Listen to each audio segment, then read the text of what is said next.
Alright, this is Dallin Pincock with my project.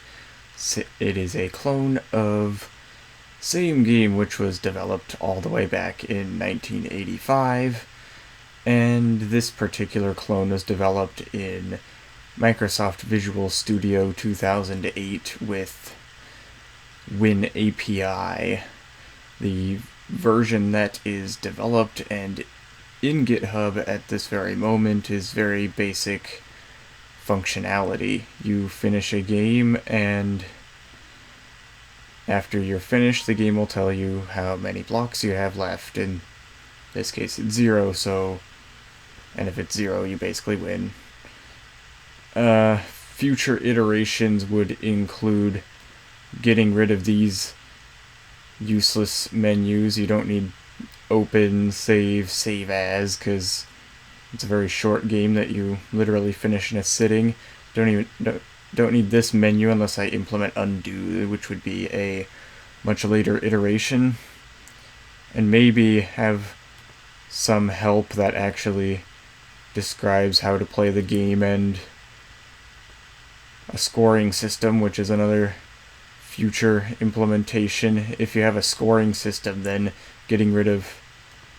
grouping together and getting rid of big huge chunks of blocks like that will actually give you a bunch of points, and if you manage to have no blocks left at the end, then you can actually continue on to another level and continue to build up your score, and maybe have a high scores table to go with the scoring system.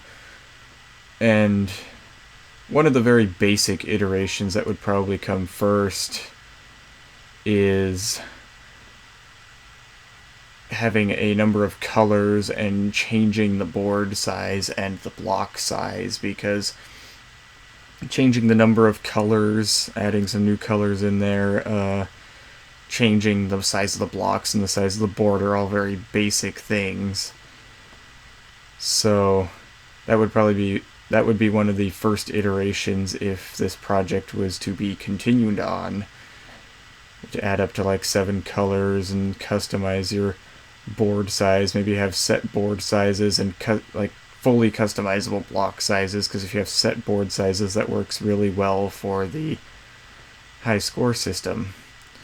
And basically the whole thing would stay in WinAPI, though if I did this project in the future and built up some more knowledge, I would love to do this in a more cross-platform language or library of some kind, like Hex or Java.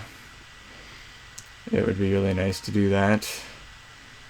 And in the future, I'd also love to be able to keep iterations. Now in this case, I'd probably only have had 2 iterations in my Git repository anyways, probably one with the basic board generation without the user input yet, and then this version which gives you your very basic functionality.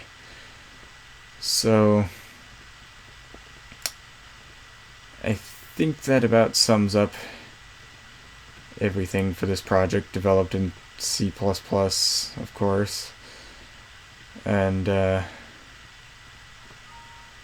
basically I think that sums up the whole project. Any details are in the README, which can be opened with WordPad or Notepad, and the gameplay is basic enough that you can just click and go. So that is my project. Same game.